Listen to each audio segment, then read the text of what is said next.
passe à des questions d'actualité, et notamment le coronavirus, évidemment. Avez-vous vu le documentaire Hold Up qui a fait beaucoup de bruit et qui indigne le pouvoir politico-médiatique qu'il a déjà fait censurer? Quel avis portez-vous sur ce documentaire? Alors, honnêtement, je vous dirais, je n'ai pas eu le temps de le voir parce qu'il fait, je crois, 2h50 et des poussières. Je n'ai pas eu le temps de le voir, mais j'ai reçu de multiples commentaires de correspondants, connus ou inconnus, me signalant la chose en disant, mais c'est incroyable, vraiment, on dirait qu'ils ont repris toute votre argumentation depuis des années.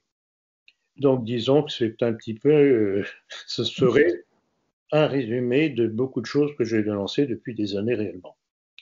Or, bon, je voudrais bien le voir, mais apparemment, la censure est tombée. Et le document, apparemment, n'est plus visionnable. Alors, j'espère que les auteurs de ce document vont le mettre sur Odyssée ou sur BitChute ou je ne sais pas quoi, et qu'on pourra le consulter. Bon, on verra bien. De toute façon, depuis que la censure est tombée, il n'est pas. J'ai un lien, mais il faut que je regarde s'il fonctionne. Alors, là encore une fois, si ceux qui ont fait cette vidéo sont des menteurs, plutôt que de leur censurer le truc, ou de dire, ou les moquer, comme j'ai entendu à l'heure du déjeuner, je ne sais plus sur quelle chaîne, ah, encore un coup des complotistes qui délirent encore, et d'accord, ah, mais peut-être qu'on délire, mais encore faudrait-il le démontrer. Alors là, j'ai un tweet d'un certain Tristan Mendes France à propos de ce documentaire. Tiens. Il dit: un documentaire délirant à gros budget qui excite la complosphère.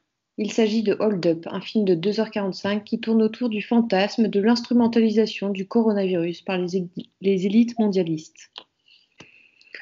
Un Mendes France. Ouais, Moi, personnellement, je ne le connais pas. Ah, il est bien non, mais c'est un illustre inconnu, hein, c'est juste il porte le nom, quoi. Ce descendant d'esclavagistes. Absolument. Il faut rappeler ça quand même. Et non, mais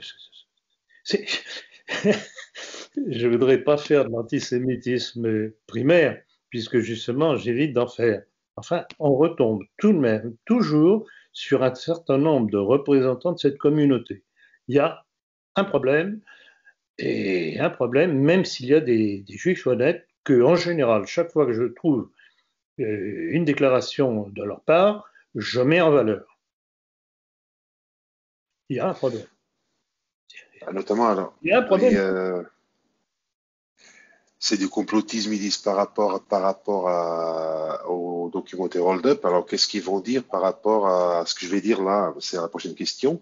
Parce que les mondialistes, à travers notamment le Forum économique Davos et le FMI, révèlent leur agenda visant à une grande réinitialisation. Il y a un certain Klaus Schwab, c'est bien lu.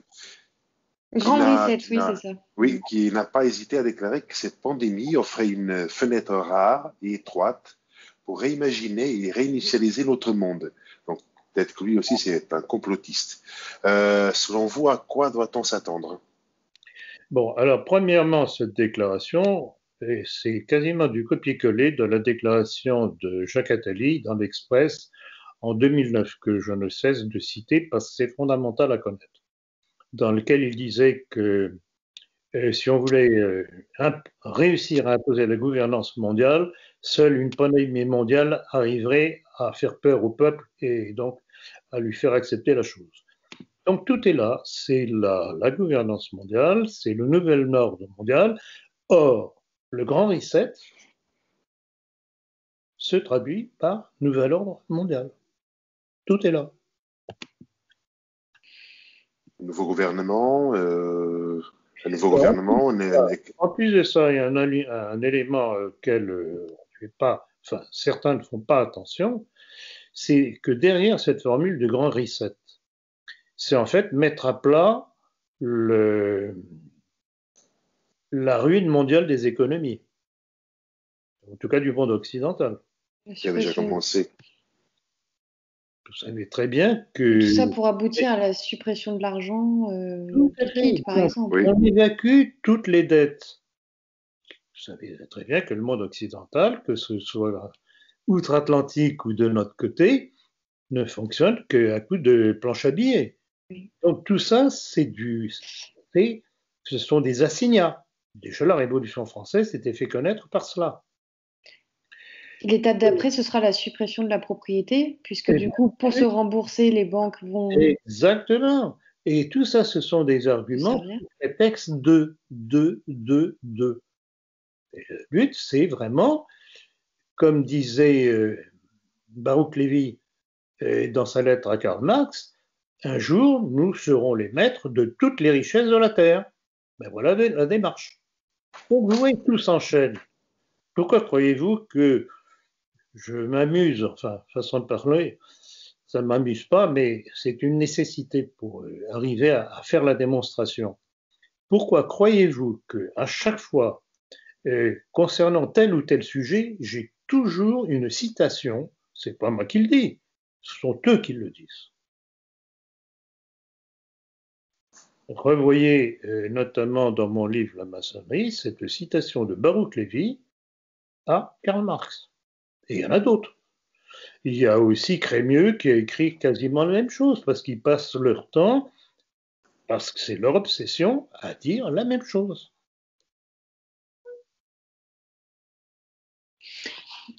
Par Voilà. exemple, là, il y a un petit genre de sondage qui tourne sur Twitter sur le thème de Hold Up, là, du documentaire, et il demande par exemple Hold Up, le documentaire choc qui fait trembler le gouvernement, complotisme ou réalité? Ben, nous, est-ce que vous ne répondriez pas les deux? Ben oui, bien sûr. Parce que là, on a le choix entre complot ou réalité, mais c'est un Bien complot et c'est une réalité. sûr. C'est-à-dire que le complot est une réalité. Réalité, voilà, exactement. Donc là, c'est encore CQFD, de choix. il fallait démontrer.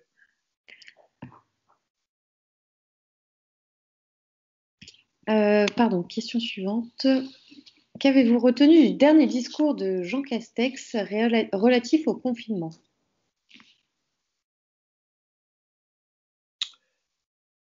Hormis que nous serons confinés jusqu'au début décembre, 1er décembre, je crois. Ce que je constate, c'est que, bon, c'est pas simplement Jean Castex, c'est Macron qui est derrière, évidemment.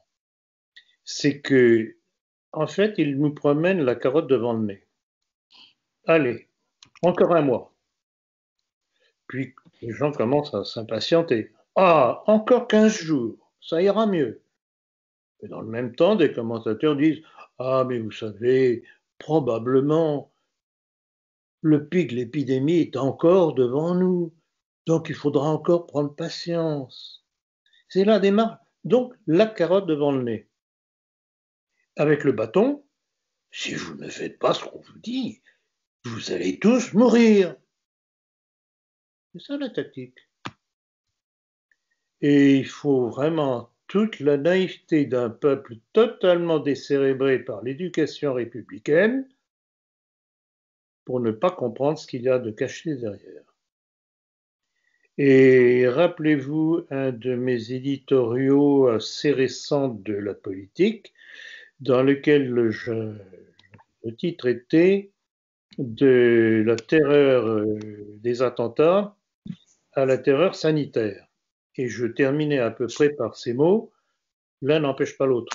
Eh bien, on est en plein dedans, puisqu'on nous ressort maintenant toute une série de curieux attentats sous fausse flag. Rappelez-vous la démonstration que j'ai faite au sujet de la pseudo-tête du professeur soi-disant décapité. Alors, ceux qui n'ont pas vu cette vidéo, qu'ils se reportent, c'est celle du 30 octobre. Celle qui a été censurée d'ailleurs. Celle qui a été bien entendu censurée et pour cause. Alors, comment se fait-il quand on dit certaines choses basées sur une logique implacable, c'est censuré et non pas pour démontrer que c'est faisable? J'entends toujours qu'on me démontre qu'on peut décapiter quelqu'un avec un couteau, même si c'est un très grand couteau. Alors certains disent, mais regardez, il y a qu'à aller voir sur les vidéos des cartels mexicains, ils font ça, ils décapitent à tour de pelle, enfin tour de coupe. Et qu'apparemment les cartels mexicains font ça. Égorgement. Oui, souvent c'est C'est un des égorgements. égorgement, c'est pas une décapitation. Oui, parce que la partie la plus dure, c'est la nuque, la moelle Et puis, épinière. ça coupe les tissus mous, mais ça coupe pas la colonne vertébrale. Je suis bien placé pour le savoir. Pardon, Manuel, c'est à toi. Ah oui, prochaine question. Le professeur Raoul estime que l'augmentation des cas de Covid-19 dans l'Hexagone n'est pas liée au comportement des Français, mais à l'ouverture des frontières. Alors, je vais le citer. À partir du moment où on a ouvert nos frontières, des centaines de milliers de gens sont venus avec des virus nouveaux, des virus qui avaient des évolutions différentes. Ce qu'on sait maintenant, et ce n'est pas une bonne nouvelle pour le vaccin, est que ces virus nouveaux peuvent nous infecter alors que vous avez déjà été infecté avec le premier virus. Donc, il n'y a pas de protection. Est-ce que vous cautionnez ces dires? Totalement. Totalement, c'est le bon sens le plus élémentaire possible. Il est évident, et c'est ça que l'on doit reprocher à Macron, et j'affirme bien que c'est volontairement pour pouvoir laisser cette pandémie se développer en France et aboutir à ce qu'il veut dans sa démarche mondialiste. Il a voulu justement que cette épidémie se développe. D'où l'interdiction de l'hydroxychloroquine placée par Agnès Buzyn et son âme damnée Salomon dans la liste abusive de substances dangereuses. Au moment où commençait l'épidémie, et alors que l'on sait que c'est le seul médicament aujourd'hui qui est efficace. Et alors, autre scandale, on en a parlé dans le dernier entretien, il faut revenir dessus tellement c'est énorme comme scandale. On prétend refuser au professeur Raoult l'utilisation de l'hydroxychloroquine puisque Sanofi ne veut plus lui en livrer, sur ordre de Dieu déjà, pour commencer.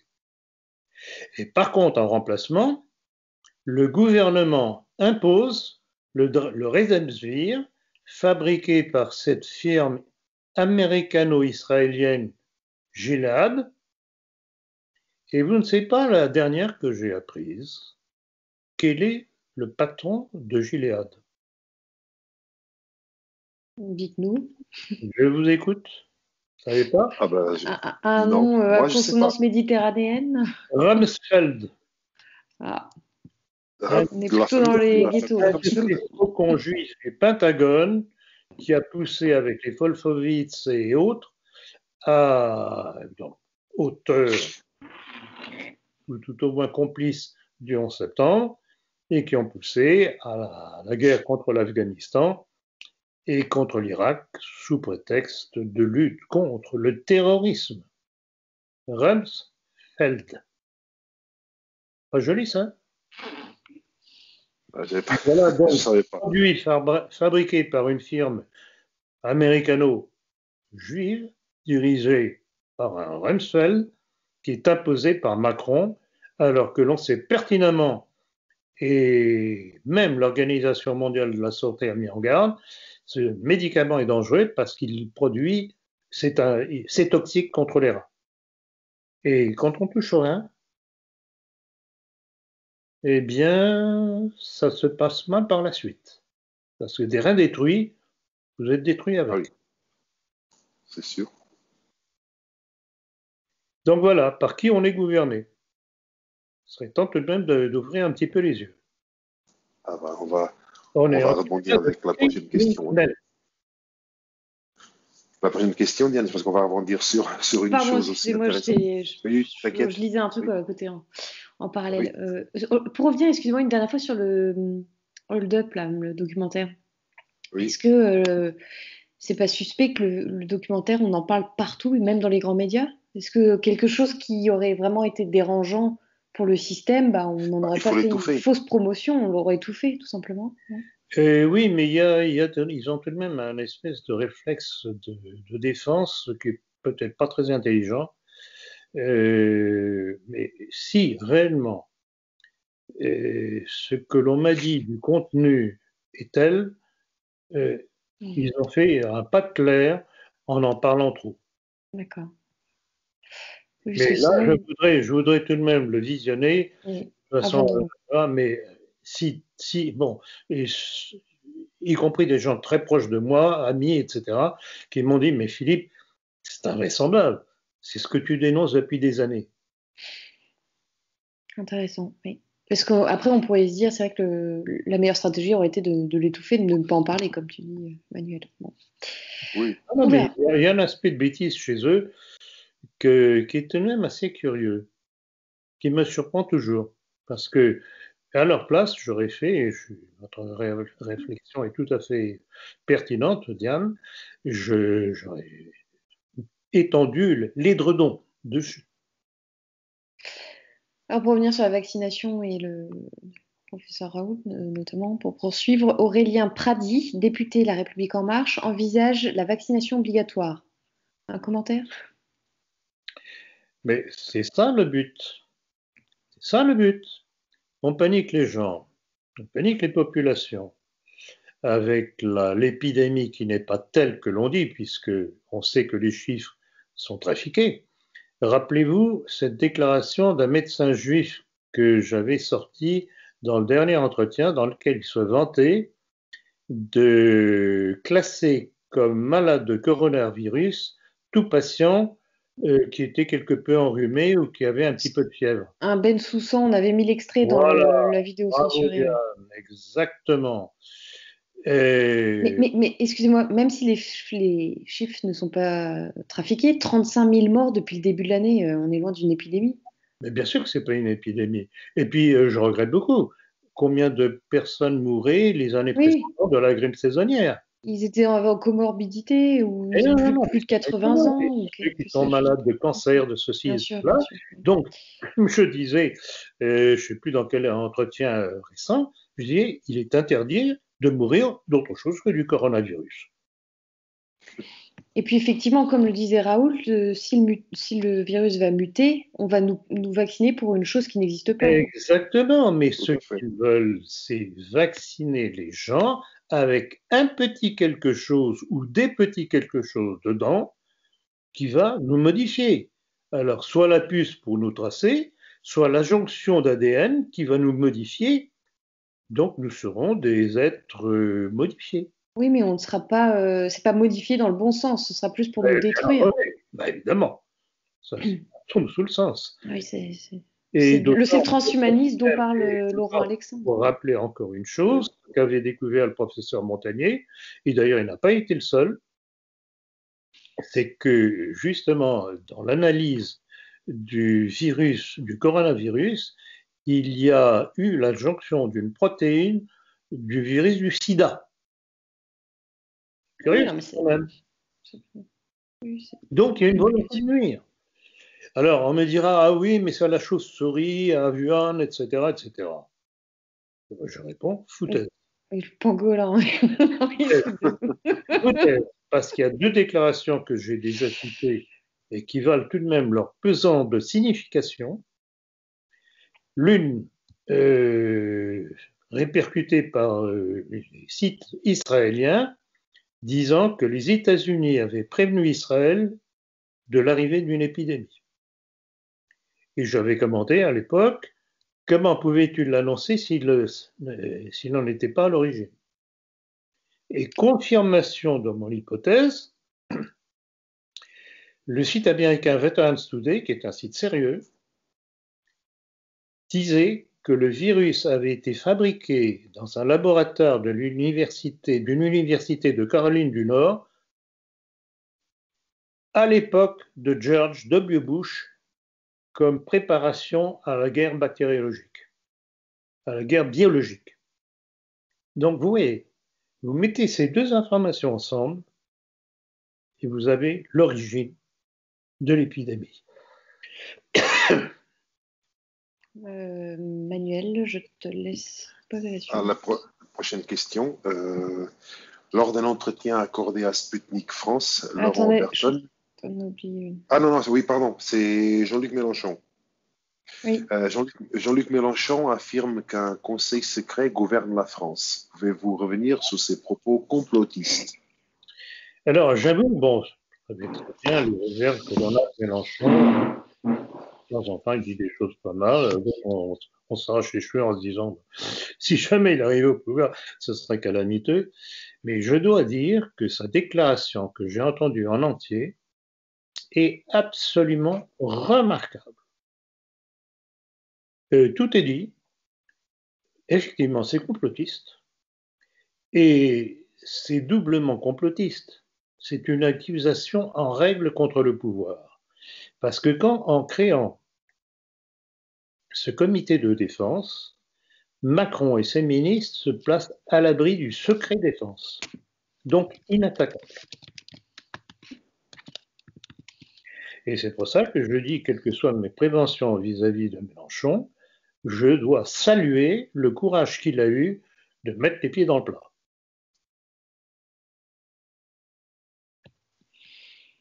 Mais vous inquiétez pas, il y a un monsieur qui va faire un coup d'État pour nous sauver. Ah bah lui, t'as bien vu. Maintenant, il dit qu'il se présente. Mélenchon dit qu'il va se présenter, mais il lui faut, je ne sais pas combien de signatures de gens, 150 000, je crois, et c'est pour se présenter comme le candidat du peuple. C'est amusant cette formule. C'est d'ailleurs pas mal vu de sa part. C'est en fait comme s'il il faisait une primaire de la gauche. Oui. Mélenchon. Ça veut dire.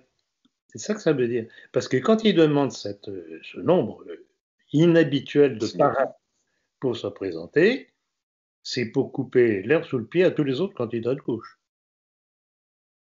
Pour dire c'est moi je suis je suis beaucoup plus Et moi, légitime que lui est vous. reconnu comme étant le légitime représentant de la gauche. Alors, c'est pas un imbécile. Il a de bons côtés, et à côté de ça, il y a tout de même, évidemment, des choses qu'on ne peut pas approuver. Ou alors, mais ça, j'y crois pas trop, il faudrait qu'on se trouve devant l'émergence d'un nouveau Poutine en France. À propos de Poutine. C'est pas lui, certainement pas. Non, ce sera pas lui. Je n'y crois pas non plus. Ah, non, Hélas. Hélas. Et à propos de Poutine, vous avez entendu dire qu'il était en mauvaise santé? Alors, j'ai entendu ça, oui, qu'il a démissionné parce qu'il était atteint du Parkinson, etc. Je ne sais pas. Vous savez, on dit tellement de choses. Oui, Poutine est contre Poutine. J'ai encore eu un message de quelqu'un de bonne volonté, incontestablement, qui a commencé par me jeter des fleurs sur tous mes entretiens, conférences, etc., pour me dire, mais finalement, je ne suis pas d'accord avec vous sur ce que vous pensez sur Poutine, parce que Poutine est d'origine juive, etc., etc., etc. Shelamova, je ne sais pas quoi, sa maman et son grand-père. Pierre Hillard. C'est lui, Pierre Hillard, évidemment. Bon. J'ai déjà fait valoir qu'apparemment ce n'était pas très fondé comme renseignement. Et on pourrait dire que quand bien même il avait ce genre d'origine, que fait Poutine? Pourquoi est-ce qu'un Rothschild s'est plaint, encore dernièrement, il y a à peine un an, que Poutine trahissait le mondialisme?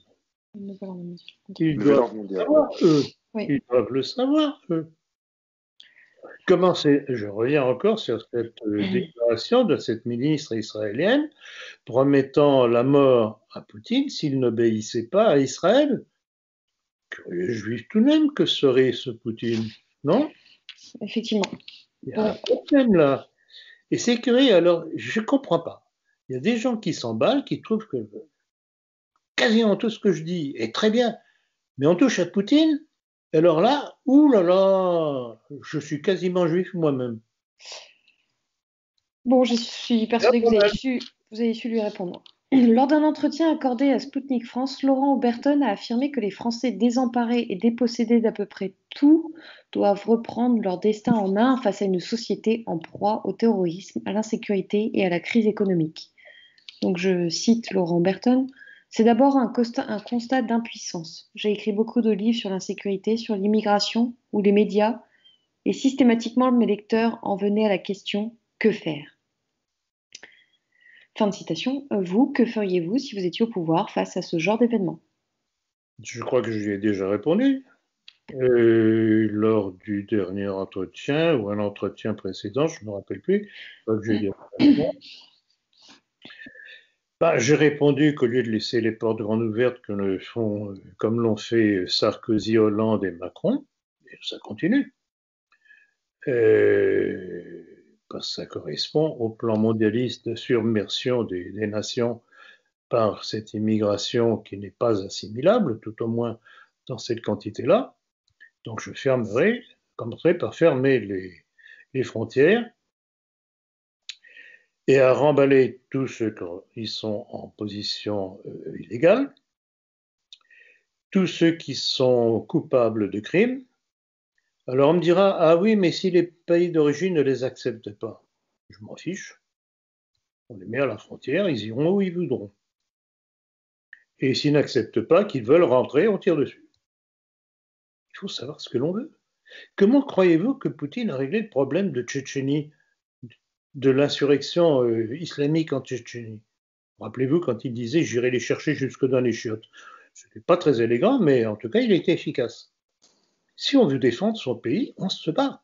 C'est qu'une guerre. Et dans une guerre, on tire. C'est l'autre qui tire, tôt ou tard.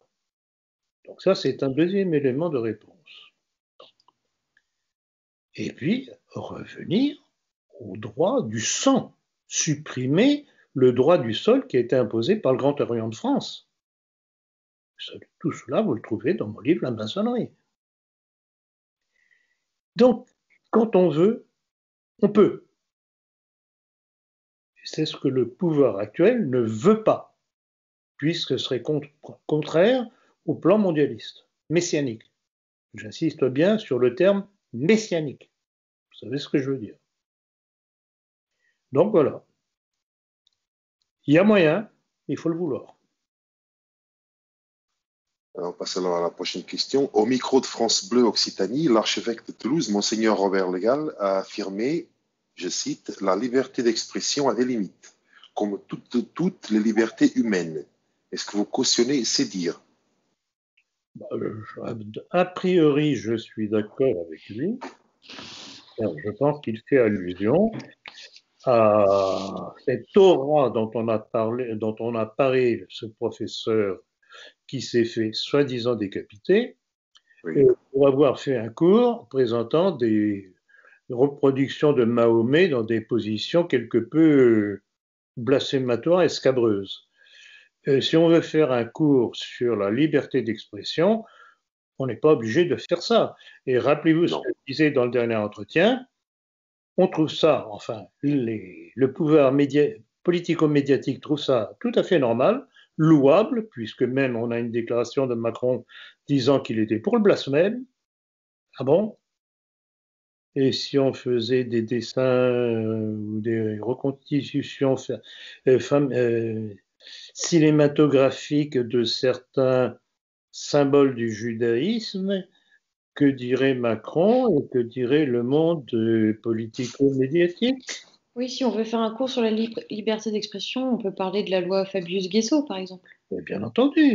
Par exemple. Donc, là encore, ce sont des menteurs.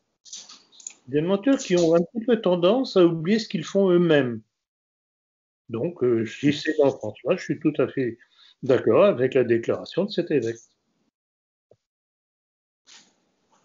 Tandis que l'économie de la France s'effondre, Macron vient de signer discrètement un décret pour que des milliers de profs tunisiens soient recrutés et payés par la France pour enseigner l'arabe au cours élémentaire.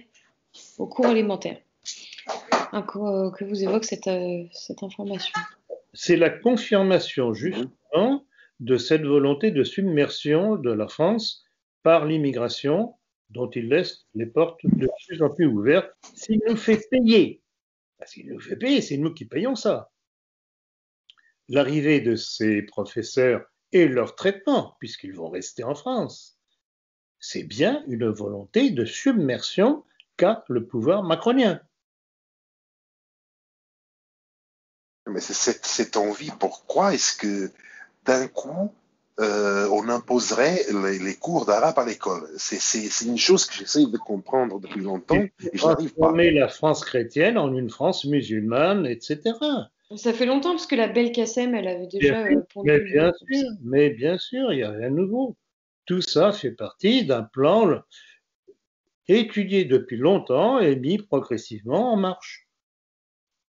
Alors, bon, on va parler d'une personne que vous aimez aussi particulièrement, le général Pierre de Villiers, qui fait partie des candidats fantasmés par une partie de la droite à l'élection présidentielle 2022, a écarté tout désir de se présenter sur BFM TV. Dans la perspective d'un nouveau duel entre Macron et Le Pen, il a affirmé: je crois qu'il y a des gens qui gouvernent et d'autres qui sont dans une opposition systématique. Il y en a qui ont une expérience et d'autres qui n'ont pas d'expérience. Que dire de cette déclaration? Eh bien, c'est un appel à voter pour Macron. Mais là, franchement, je vais plaindre Marine Le Pen, parce que la traité d'opposante, il y a un petit problème là. Je ne vois pas tellement en quoi elle est tellement opposante aujourd'hui. Rappelez-vous tout de même que son groupe a voté l'avortement jusqu'au 9e mois Oui, comme de bons petits soldats de la République en marche. Donc, quelle est la différence entre Macron et Marine Le Pen? voilà, cette affirmation, pour moi, honnêtement, ça n'a ni queue ni tête. Bien sûr que ça Pour tout n'est vous dire. ni tête, mais Villiers, à mon avis, si on lui demande d'apparaître comme le sauveur de la France au cas où Macron se casserait la figure, il marchera, ça j'en suis sûr. C'est d'ailleurs ce que Zemmour suggérait dans son livre Un quinquennat pour rien. Il parlait du quinquennat de Hollande. Hollande, oui. Que l'armée reprendrait le pouvoir à ce moment-là. Oui, refaire la guerre d'Algérie. Lors de la commémoration du 50e anniversaire de la mort de Charles de Gaulle, Emmanuel Macron a affirmé: comme de Gaulle, je choisis le meilleur de la gauche, le meilleur de la droite et même le meilleur du centre.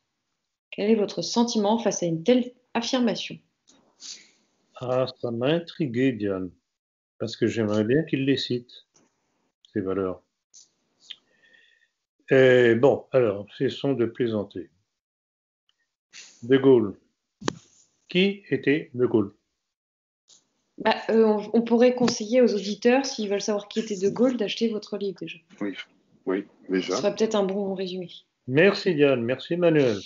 Bon, alors, petit rappel, vous savez très bien que toute ma démonstration tourne autour de la tricherie constante de Gaulle.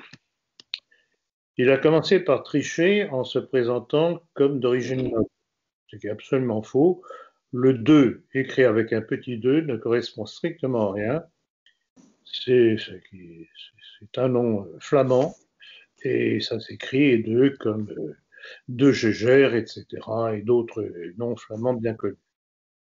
Donc, alors, c'est très amusant parce que de la part de quelqu'un qui a passé son temps à soutenir la République, cette appétence d'apparaître comme d'origine noble est un petit peu risible et pathétique. Bon, première tricherie. Deuxième tricherie concernant l'aura de grand patriote.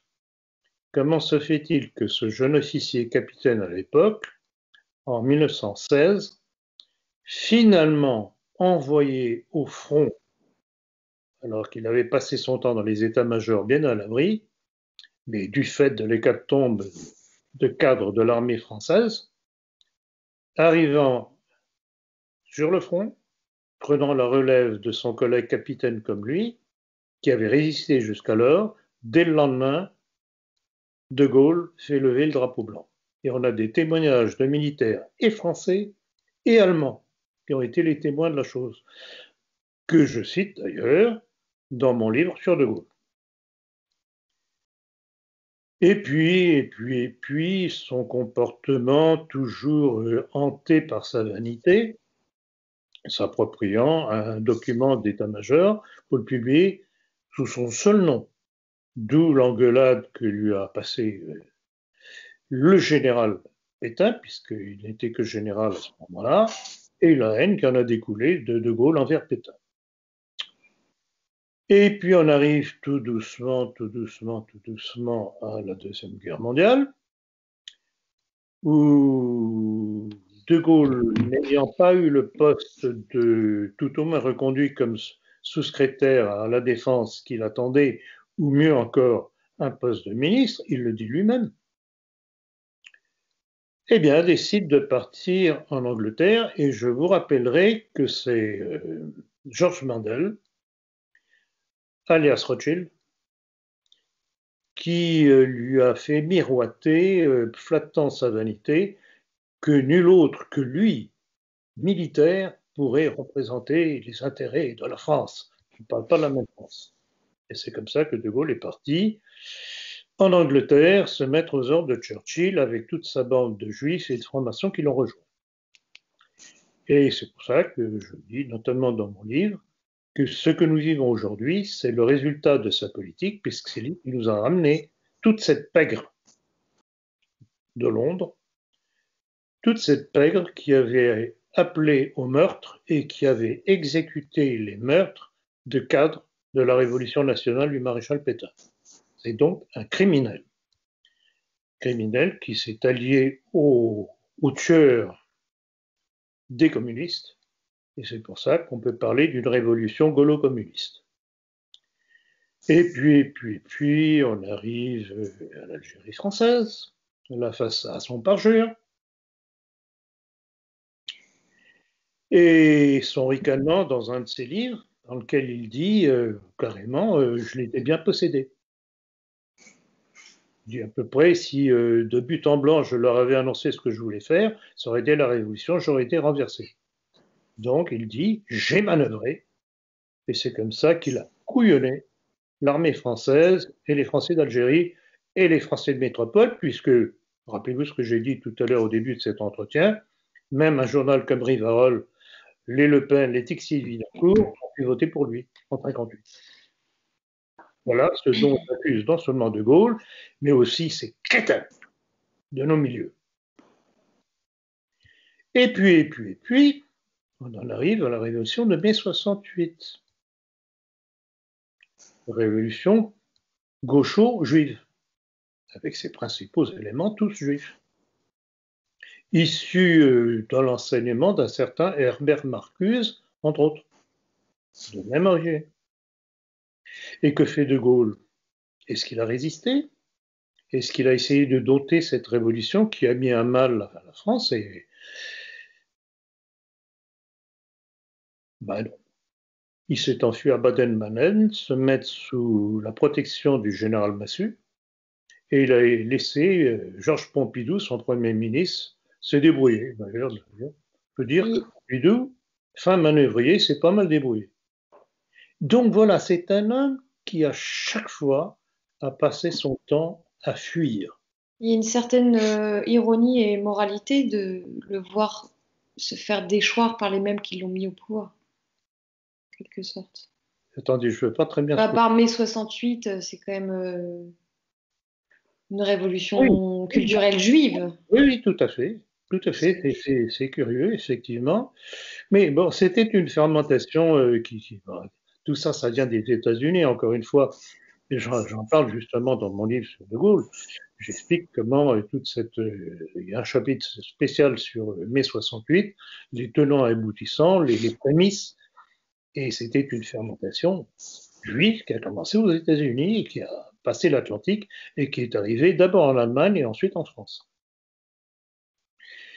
Et puis tout de même, bon, arrivons à sa mort, qui a été tout de même très curieuse et assez pathétique, puisque de ce que je peux en avoir déduit, en dépit du manque de documents sérieux à ce sujet-là, je pense qu'il est mort de l'éclatement de l'anévrisme de l'aorte. Ça, c'est mortel. Quand ça explose, c'est mortel, parce que l'aorte est tout de même la plus grosse artère du corps, et quand ça explose, ben ensuite, on sent. Et il est mort sans avoir l'extrême onction. Je plaint rétrospectivement le prêtre qui aurait dû le confesser parce que ça aurait été difficile à lui pardonner. Mais enfin bon, bref. Donc voilà la façon misérable dont De Gaulle est mort. Ce qui n'a pas empêché les évêques de France à la Libération de faire une messe de Te Deum en sa mémoire en Notre-Dame de Paris. Voilà, oui, moi ce qui m'amuse dans l'histoire, c'est de montrer les tenants aboutissants, comment on part d'un point pour aboutir à un autre, et montrer, chemin faisant, la malfaisance de certains, la lâcheté d'autres. Quelle piètre humanité. Donc Emmanuel Macron est dans la ligne descendance de Évidemment, Gaulle. et c'est tout de même très intéressant de voir comment toute cette faune descendante de ceux que De Gaulle avait rappelés au Londres, c'est la ligne. C'est la ligne. Alors quand je vois, et je rappelle encore une fois, comment se fait-il qu'un journal comme Rivarol à l'époque, c'était pas Bourbon qui était directeur à l'époque, c'était Maliavin, je crois. Comment se fait-il qu'un certain Jean-Marie Le Pen, comment se fait-il que l'avocat bien connu et louangé par nos milieux, Tixia Vignancourt, se soient tous précipités pour faire voter De Gaulle.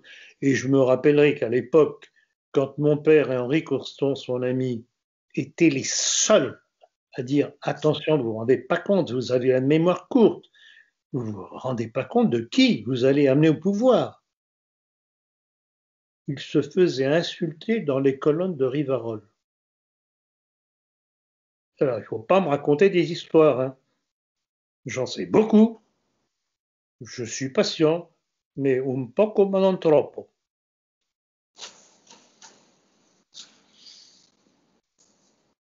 Je vais passer à un autre individu peu connu. Rasmus Paludan, c'est un agitateur d'extrême droite danois qui s'apprêtait à brûler des Corans au pied de l'Arc de Triomphe, a été interpellé ce 11 novembre à Paris. Alors, l'individu est présenté par les médias comme un YouTuber nationaliste qui s'est fait connaître par des vidéos sur Internet où il réalise les autodafés du Coran, parfois en les badigeonnant de sang de cochon, en les enrobant dans du bacon. Est-ce que vous pouvez revenir une fois de plus sur ce qui est vraiment être nationaliste? En tout cas, certainement pas ça. Certainement pas ça. Vous savez très bien que je suis d'abord contre tout blasphème, c'est un blasphème. En plus de ça, c'est de la provocation stupide. Et Oui, ça en rentre effet. totalement dans la ligne de Zemmour.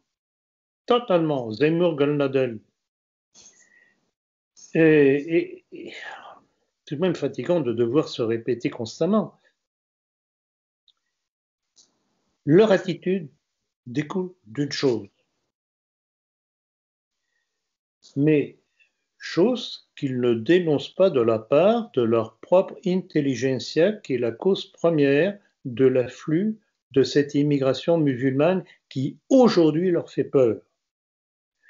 Et alors aujourd'hui, après nous avoir amené cette immigration qui leur fait peur, ils voudraient que les petits Français et catholiques se fassent trouer la peau pour leurs beaux yeux. Alors, vous pouvez mourir idiot, moi je mourrai certainement, peut-être revolverisé un jour, je n'en sais rien, mais ce sera la parfaite démonstration que ce que je dis était malheureusement vrai.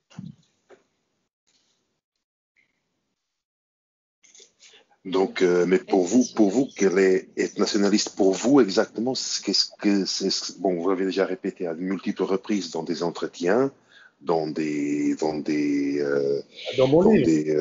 dans vos livres, dans vos écrits, dans vos notamment, conférences, mais Manuel, notamment dans mon livre Le nationalisme français. tout à fait, c'est clair et net ce qui est écrit Que dessus. je fais, comment le nationalisme est intrinsèquement lié au catholicisme, de par le baptême de Clovis, c'est le socle de départ. Peut-on être nationaliste français sans être catholique? On m'a déjà posé la question, vous savez très bien ce que j'ai répondu. dans la mesure où justement un roi païen, qui était païen, s'est converti, eh bien tout païen qui se sent aujourd'hui ardent défenseur de la France, de son héritage, eh bien devrait se convertir comme l'a fait le païen Clovis.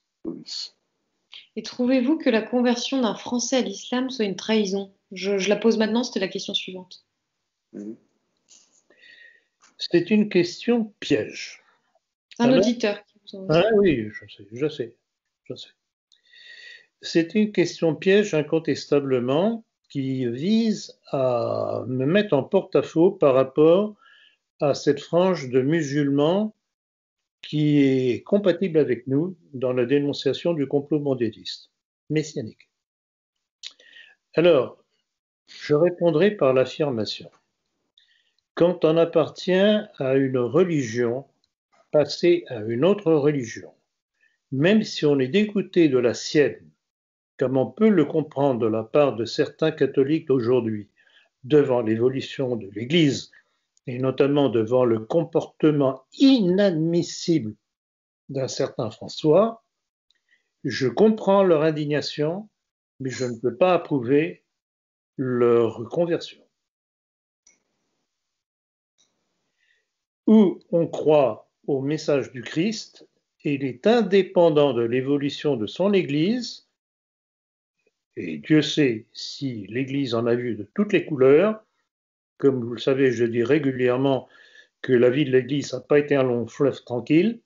Ce n'est pas parce qu'à un moment donné, on a eu un pape pervers que l'on doit jeter la religion avec. Donc, je dis, je regrette beaucoup. Je peux comprendre l'indignation, mais je suis contre cette conversion. Et je vous signalerai en contrepoint le nombre de messages de musulmans qui me font des déclarations. Alors, certains, c'est « Nous aimons la France, nous aimons la France. Heureusement que vous êtes là. Vous êtes encore un vrai Français. » Donc, il y a de la part de certains musulmans une reconnaissance de ce qu'a été la France et de ce que représentait la France chrétienne, la vraie France chrétienne. Et rappelez-vous le mot de Charles de Foucault. Exactement, de Charles de Foucault. Quand il disait que le seul moyen qu'ils deviennent français, c'est qu'on les convertisse. On peut inverser la chose, c'est qu'en fait les deux choses sont liées. Si on revient aux origines de ce qu'est la France, les deux choses sont liées. Et je pense que ces musulmans qui m'écrivent ça, sous des formes différentes, mais le résultat, le fondement est le même, ces gens-là pourraient un jour se convertir au catholicisme. Et s'ils ne le font pas, je ne leur en voudrais pas, parce que ce n'est pas contraint et forcé qu'on fait les conversions, c'est par une démarche logique qui amène à une conclusion. Il faut savoir de quoi on parle et ne pas parler du christianisme avec le pseudo-christianisme de l'Église d'aujourd'hui depuis au moins Vatican II, mais ça remonte encore à beaucoup plus loin. Tout a commencé avec Luther, Erasme, Spinoza, d'où le livre de mon père, l'Église occupée, jusqu'à la Révolution dite française, et là, c'est là que tout a basculé. Et on ne pourra remettre la France sur ses pieds et comme inspiratrice des nations que le jour où elle reprendra ce qu'elle était. Bon, oui, le message est clair. Oui, on va passer à une autre question un peu.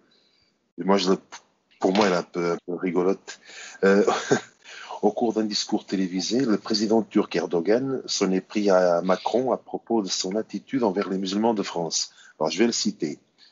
Tout ce que l'on peut dire d'un chef d'État qui traite des millions de membres de communautés religieuses différentes de cette manière, c'est allez d'abord faire des examens de santé mentale. Votre commentaire concernant cette demande? Bon, elle est amusante, comme vous dites, effectivement, mais je ne suis pas d'accord avec Erdogan. Je pense, hélas, que Macron est en parfaite santé mentale. Il sait très bien ce qu'il fait. Et là encore, c'est un moyen de nous détruire, de détruire l'image de la France auprès des musulmans, en avalisant les caricatures. Parce que finalement, résultat des courses, qu'est-ce qui se passe? Les produits français sont boycottés, donc déjà que l'économie française ne va pas très bien, c'est l'enfoncer encore un peu plus bas. Et deuxièmement, les manifestations anti-françaises. Est-ce que vraiment c'est le but d'un dit président de la République française de nous faire détester, haïr par des millions de musulmans qui jusqu'à présent avaient tout de même plus ou moins un certain respect pour la France?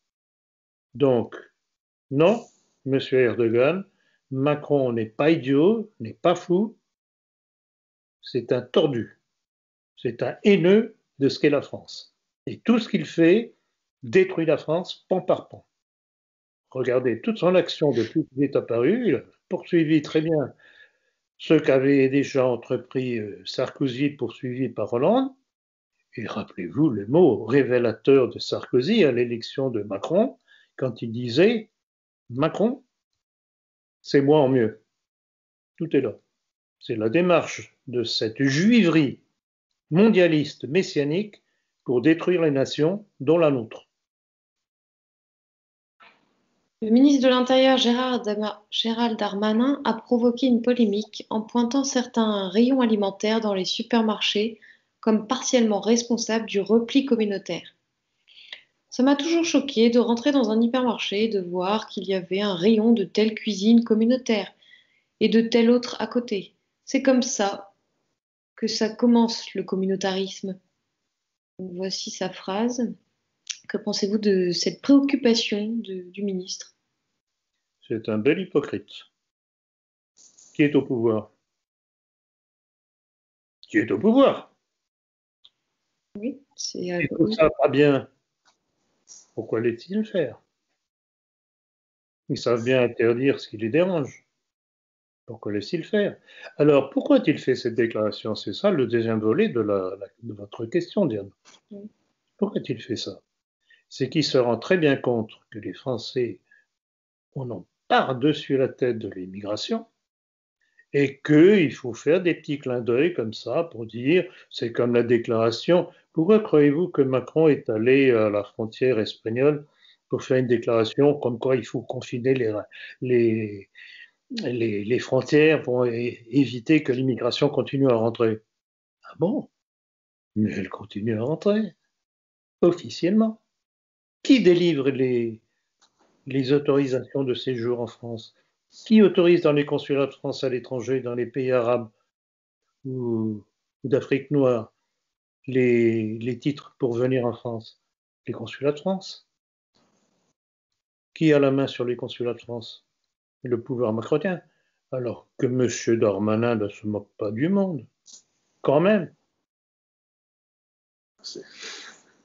Puis les hypermarchés cachers, ça doit pas trop le gêner, ça par contre. Non, non, mais c'est de la poudre aux yeux. Ces gens sont des menteurs, des menteurs, des menteurs. Et les Français qui ne comprennent rien à ça sont des crétins, des crétins, des crétins.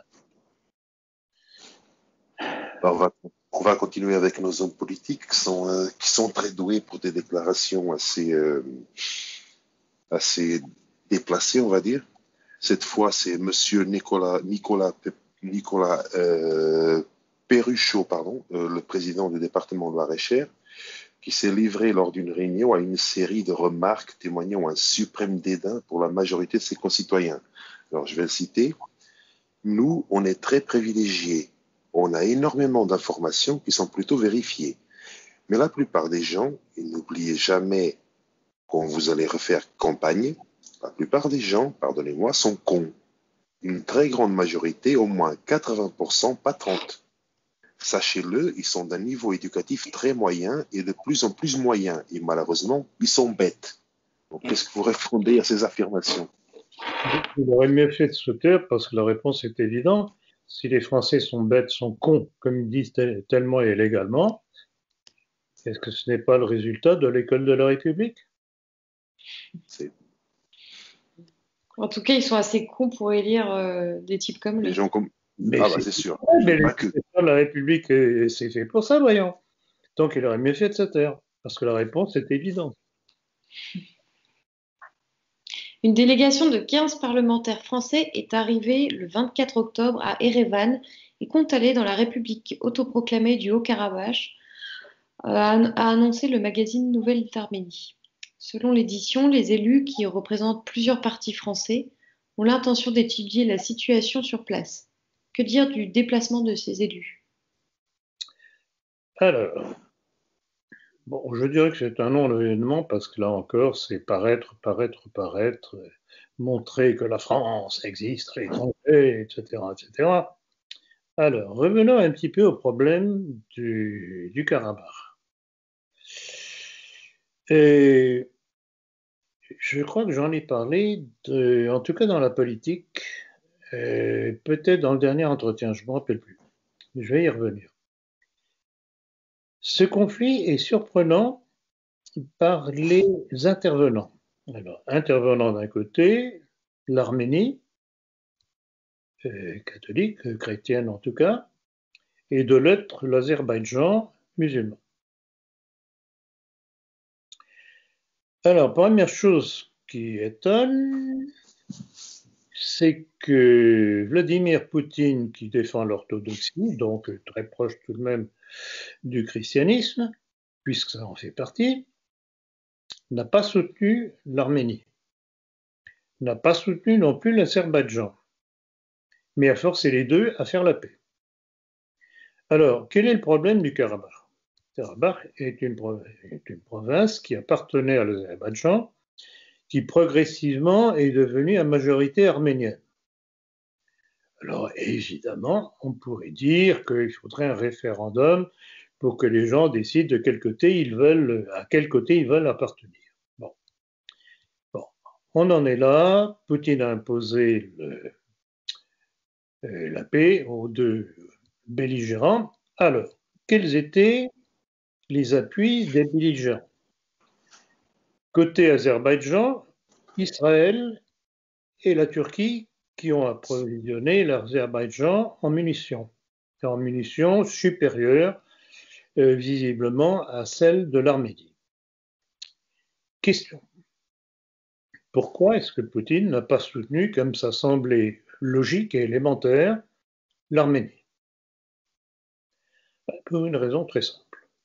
C'est que les Arméniens, trompés à leur tour par une révolution orange, ont élu un gouvernement pro-occidental qui voulait rentrer dans l'OTAN.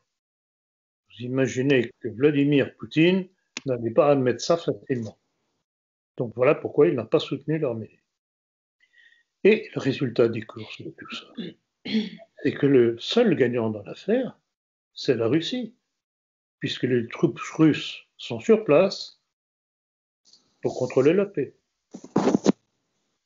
Échec et mat.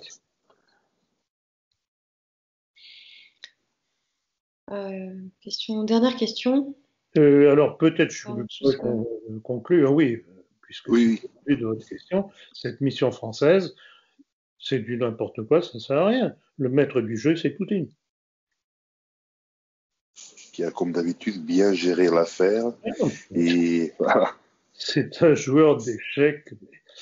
C'est incroyable. Alors, ceux qui viennent me dire « Ah, mais les Juifs, etc. » Et quand bien même, je regrette beaucoup, mais son action nous aide. Alors, flûte.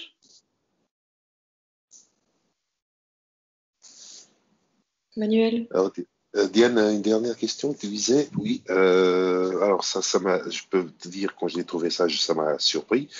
Alors que le vote par correspondance a été interdit en France depuis 1975, parce qu'il permettait toutes les fraudes.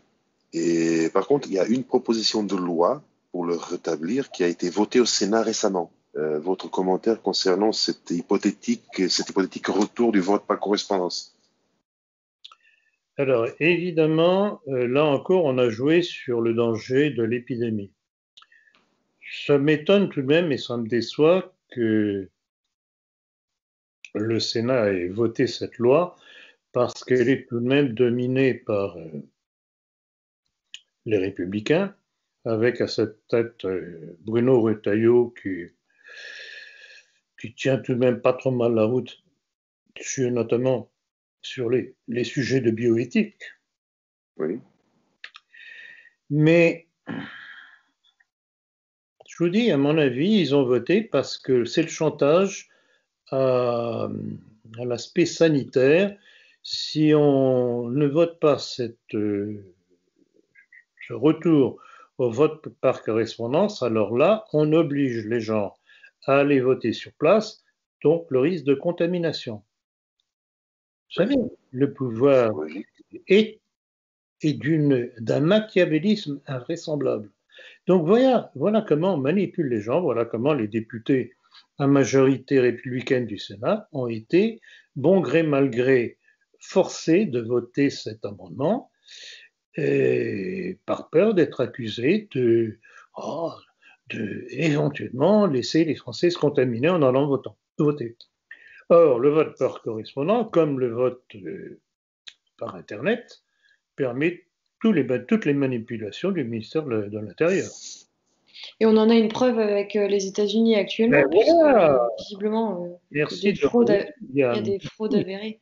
Exactement. Alors, comment expliquez-vous que Donald Trump se refuse à accepter sa défaite telle qu'annoncée par les médias mondiaux? Alors, certes, il y a des fraudes, mais est-ce qu'il a une stratégie derrière ça? Eh bien, mais c'est pas, à mon avis, c'est pas une. Bon, oui, c'est une stratégie si on veut, mais je crois qu'il est évidemment informé des chiffres. Il sait qu'il y a eu des centaines de milliers de votes étranges, soit de gens qui n'étaient pas en mesure de voter parce qu'ils n'avaient pas le droit de vote, probablement des étrangers, soit parce que ils étaient morts, soit parce qu'on a bourré les urnes. Vous savez, quand on apprend que je ne sais plus dans quelle région j'ai vu passer ça, que dans une certaine région, les bureaux de vote étaient tenus par les démocrates, ils ont empêché des électeurs de voter parce que je ne connais pas le dessous, mais enfin apparemment c'était pour empêcher des votants républicains de voter pour Trump. Incontestablement, il y a eu des fraudes massives. Et d'ailleurs, il y a une chose qui est tout de même très intéressante à soulever. Regardez le comportement des médias internationaux et notamment des commentateurs des grandes chaînes françaises. Alors qu'ils claironnaient Biden, ils la ramènent un peu moins maintenant. Donc le résultat n'est pas encore certain. À mon avis, le résultat n'est pas du tout acquis et il pourrait bien y avoir de très grosses surprises. Je suis absolument neutre dans cette affaire parce que Trump ne m'intéresse pas plus que Biden. Mais vous disiez quand même il vaut mieux Biden parce qu'au moins c'est un ennemi plus avéré. Exactement. Merci de le rappeler. C'est vrai, c'est un calcul quelque peu audacieux. Oui, audacieux, mais c'est vrai, c'est une constante. Et rappelez-vous,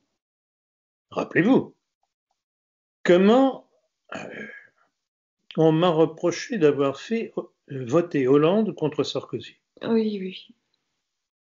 Et parmi ceux qui m'ont reproché ça, justement, Jérôme Bourbon, dans Rivarol. Or, quel a été le résultat des courses?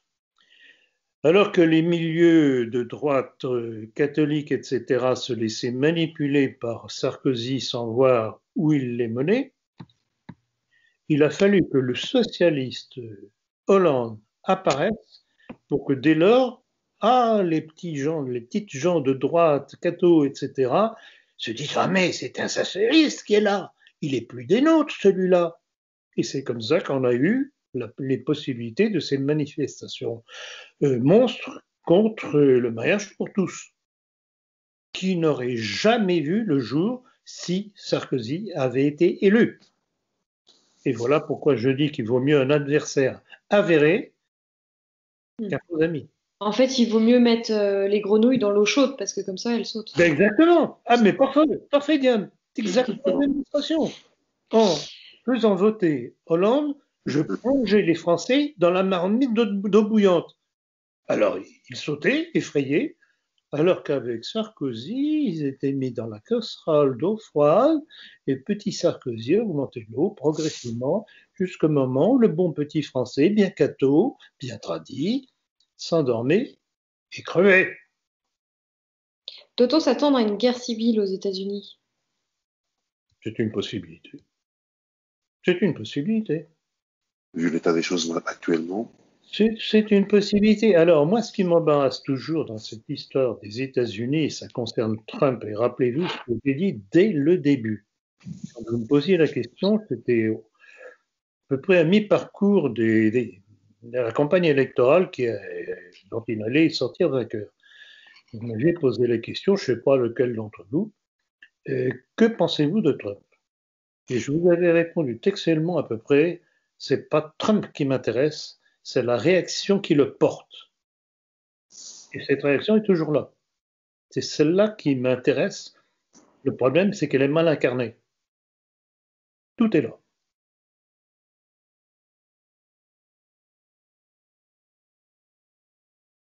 Un petit rajout pour la date anniversaire du 13 novembre, date anniversaire des attentats du Bataclan qui ont eu lieu le 13 novembre 2015 au Stade de France et au Bataclan, entre autres. Pouvez-vous revenir sur ces aspects douteux? Oui, je crois que c'est tout de même important de rappeler ça parce que ça rentre dans le cadre de tous ces attentats sous fausse bannière islamistes que l'on nous sert régulièrement, assaisonnés maintenant avec la panique sanitaire, coronavirus et compagnie.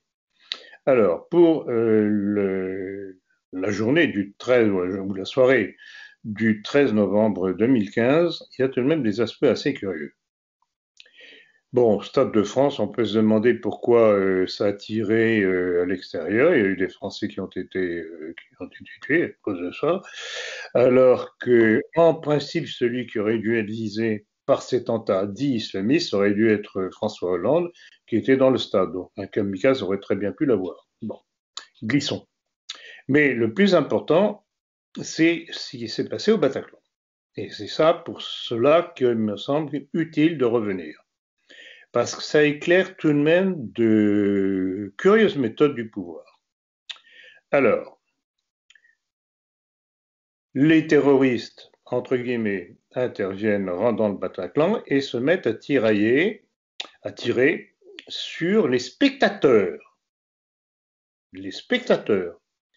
Curieusement, pas sur cette troupe de black metal, je ne sais pas quoi encore, satanique.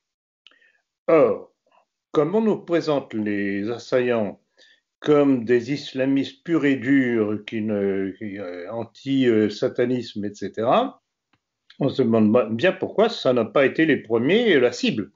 Ils ne l'ont pas été du tout, puisqu'il leur a permis de s'éclipser sans dommage, alors que les assaillants tiraient sur les spectateurs. Alors, je vais être charitable. J'avoue que j'ai une compassion modérée pour des gens qui sont précipités pour voir un spectacle satanique. Bon, ça pour le contexte, enfin pour le décor. Et puis alors le contexte. On apprend, enfin on a appris à l'époque, on a les références, comme quoi des éléments de l'opération Sentinelle qui étaient à proximité ont reçu l'ordre de ne pas intervenir. Et les forces de police qui ont fini par intervenir ont mis 3 heures pour le faire. Et pendant ce temps-là, les autres tiraient sur les spectateurs. Alors, vous ne trouvez pas ça un petit peu étrange de cette façon de faire. Or, cet ordre de ne pas intervenir pour ces militaires de l'opération Sentinelle a été donné par le gouverneur militaire de Paris, le général Bruno Leray. Question, et ça on ne le sait pas, sur ordre de qui? De ses supérieurs hiérarchiques militaires, qui à l'époque était le général Pierre de Villiers, ou bien de la part du pouvoir? C'est la question qu'il faut se poser, et on n'a pas de réponse à ce sujet-là. Il y a simplement le fait que des militaires qui étaient à côté, qui auraient pu intervenir immédiatement, ont reçu l'ordre de ne pas bouger et que les forces de sécurité ont mis 3 heures pour arriver. Ce n'est pas normal. Alors, question subsidiaire, on peut se demander aussi à quoi sert cette opération Sentinelle, si ce n'est pour garder les édifices de confession juive. Ça ne va pas. À chaque fois qu'on tombe sur des attentats attribués à des islamistes, on tombe sur des étrangetés. Et là, autre étrangeté, justement, je poursuis sur le fait que l'ancien propriétaire du Bataclan est un certain Touitou, enfin, du moins le frère du rabbin Touitou. Tout à fait. Tout à fait. Et alors que le propriétaire précédent, qui était juif aussi, je ne me rappelle pas de son nom, venait de vendre le Bataclan. Bah, c'est lui, justement, c'est le frère de Touitou. Oui. Ah oui, mais alors, il y a un autre élément, c'est que le responsable de la sécurité était aussi un juif. Oui, non, mais ça grouille de juifs dans cette histoire. Voilà. Et c'est curieux, je crois qu'on est les seuls à mettre le doigt à l'époque. À l'époque, dans la politique, je crois qu'on l'avait fait lors d'un entretien, on en avait parlé. Moi, je me souviens qu'il y avait Panamza qui avait fait tout un dossier. Oui, Panamza, oui, effectivement. Mais à part ça, de presse, disons, de nos milieux, si on peut parler de nos milieux. Non, Rivarol avait écrit aussi, je crois, sur les choses un peu confuses. Si je me souviens bien, ils avaient dénoncé les incohérences. Enfin bon, tout ça est-il. Autre chose bizarre, la veille des attentats, il y avait des simulations. Tout à fait. Si vous vous souvenez, enfin bon, il y a toute une panoplie de choses. Tout à fait. Mais du coup, est-ce que on peut dire que ce sont les sortes de, comme les réseaux Gladio, est-ce que les réseaux Gladio sont toujours activés? Tout à fait.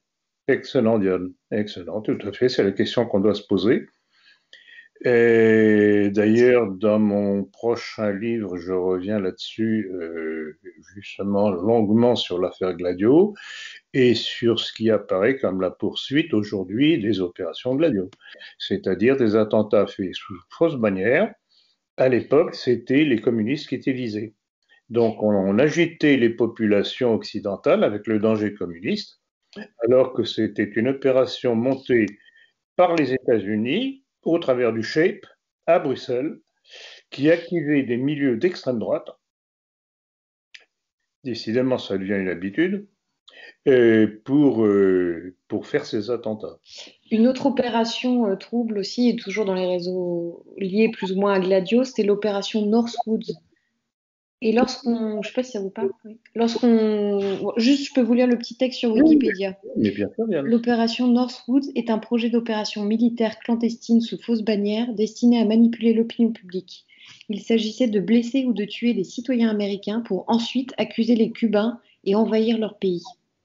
Conçu par des chefs d'état-major américains de leur propre initiative, ce projet d'opération fut proposé à l'exécutif américain en 1962, qui le rejeta. C'était l'administration Kennedy à l'époque. Il ne fut jamais mis à exécution. Mais bon, en tout cas, c'était dans les cartons. C'était le projet. Donc bon, ils ont... Non, mais justement, vous faites allusion justement que c'était à l'époque de Kennedy. Et je pense que c'est une des raisons pour lesquelles Kennedy a été assassiné. C'est qu'il dérangeait, il n'obéissait pas au plan mûrement réfléchi et programmé. C'était un gêneur, donc il fallait le supprimer. Mais c'est tout de même invraisemblable, cette histoire-là. Et alors, bien entendu, les terroristes, ils ont disparu. Comme c'est curieux. Pour rester sur le terrorisme, Il y a eu dernièrement, on a oublié d'en parler d'ailleurs dans l'entretien, celui de Vienne récemment. Oui, Vous oui. pouvez nous dire quelques informations Je comme crois ça? qu'on en avait déjà parlé, Diane. Là aussi, c'est toujours la même chose. Et qu'est-ce qu'on a retrouvé une fois de plus? Un journaliste photographe israélien qui a lancé, qui a dévoilé l'affaire. Comment se fait-il qu'il soit toujours au bon moment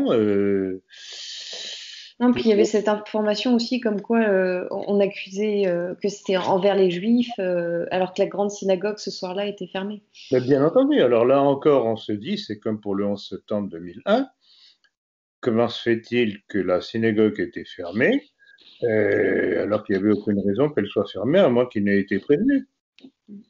Encore une fois, c'est tellement nul tout cela que franchement, comment est-ce que la plupart de nos coreligionnaires, nos concitoyens, tombent dans le panneau, ne voient pas le montage? Et je dois dire, pour la première fois que je le dis d'ailleurs, ceux qui montent ce truc-là sont bêtes. Et le problème, c'est que le public est encore plus bête. Mais quand on voit le primaire de ces montages, il faut vraiment être idiot de ne pas Ils, voir. ils peuvent se permettre de faire ça grossièrement, puisque comme ils détiennent également les médias, ils vont Très bien sortir ce qu'ils entendu, veulent. évidemment, exactement. Est-ce Excellent. que, est-ce que pour perdurer, l'État a besoin d'activer la peur terroriste comme ça? L'État, je dis l'État dans le sens où, comme ça, le citoyen redemande plus d'État. Parce que Exactement, mais ça a été dit et redit, cela. C'est absolument évident. Et alors, je ne sais pas pourquoi il y a eu une pause dans les attentats dits islamistes et qu'on est passé à autre chose avec la terreur sanitaire, avec le coronavirus. Et là encore, je vais me répéter, j'ai rappelé, je crois, que apparemment, il trouvait plus utile de terroriser par l'épidémie que de faire des attentats. Et j'en avais parlé dans l'avant-dernier numéro de la politique, en disant que, à la limite, l'un n'empêchait pas l'autre. Et c'est curieux parce que j'avais écrit ça avant même les attentats, les derniers attentats. on a vu que ces deux peurs fonctionnaient de concert quand il y a eu l'attentat de la décapitation de Samuel Paty, qui survenait le lendemain de cette annonce de reconfinement. Oui, oui, oui. Ah, c'est curieux, ça Oui, détourne oui, l'attention. oui. On fait passer le douteux d'une peur instituée par le pouvoir par une autre peur pour dire, mais vous voyez, la situation est très grave, etc. Mais nous sommes là pour vous protéger. Oui, my foot. Est-ce que c'est particulièrement en France qu'on subit Non, des... non, non, non, non, puisqu'il y a eu des attentats en Allemagne, en Angleterre, en Espagne, en Belgique. Tout ça, je l'avais déjà répertorié dans le complot mondialiste, et bien entendu, je l'ai repris et prolongé dans le nouveau livre. On est face à des criminels qui nous gouvernent. Et cette stratégie conforte la droite cachère zémourienne qui ensuite nous dit de venir nous jeter dans leurs bras pour nous sauver. Évidemment, mais c'est cousu de fil blanc. Et alors, quand j'ai le malheur de taper à bras raccourcis sur Zemmour et son porte-coton Rissen, alors je suis l'affreux méchant qui n'a pas de charité. Bon, on en reparlera. Très bien. Bon, est-ce que vous voulez rajouter un Non. commentaire sur Je cette crois que partie oubliée? ce petit rappel valait la peine d'être fait parce qu'il y a quelque chose qui n'est pas normal. Qu'est-ce que c'est que ce pouvoir qui nous demande d'accepter des réductions de nos libertés civiques, soi-disant pour nous protéger, qui non seulement ne nous protège pas, mais quand il y a moyen d'attraper des terroristes, il les laisse filer et il n'intervient pas. Il y a un problème. Il faut vraiment être aveugle ou avoir franchement, enfin, être diminué au point de vue capacité intellectuelle pour ne pas le voir. Surtout qu'ils sont suffisamment renseignés, informés pour savoir s'il y a tentative, oui, préparation d'un attentat. Ne serait-ce que les Israéliens. Oui, absolument. Non, mais c'est cousu de fil blanc, et bon, c'est c'est hallucinant. C'est hallucinant de cynisme et de mépris de l'Asie des Français qui sont censés protéger. Maintenant, on peut se dire que ceux qui nous dirigent ne sont pas nécessairement français. Est-ce que dans l'histoire, on a d'autres exemples plus anciens de réseaux type Gladio ou peut-être oui, de sortes d'attentats sous fausse bannière? Non, de cette façon-là, non.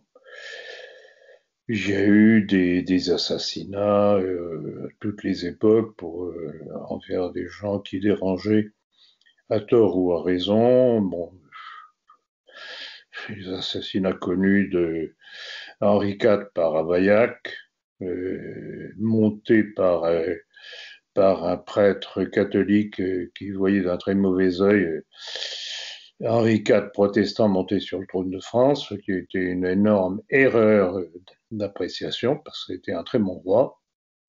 Et en plus de ça, il s'était converti au catholicisme. Moi, j'estime que ça a été une erreur fondamentale, mais enfin bon, c'est pas la première fois que des milieux religieux sont bornés